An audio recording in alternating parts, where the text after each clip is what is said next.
I think that's why I'm now doing shows like this. Oh, the Jeff Richard Show. Oh. Say, I won't say I'm psychic, but I discuss a lot of stuff related to extrasensory perception.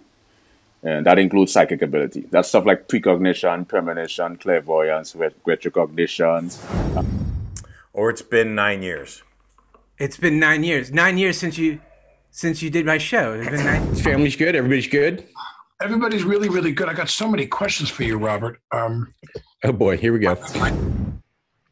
Dude. Jamie, how you doing, buddy? A number of years ago, which I'm sure you remember. I do. I remember that. Yeah. Oh, here we go. About your hair, I mean, does it have a life of its own, or what is it? I was about to say that. And you? No. Or do you? No, usually what happens is when I make oatmeal, right?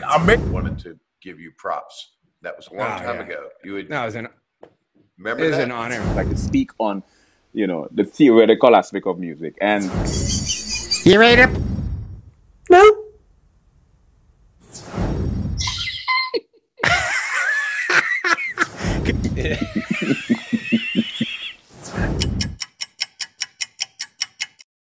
Boy, killing it, boy, killing it.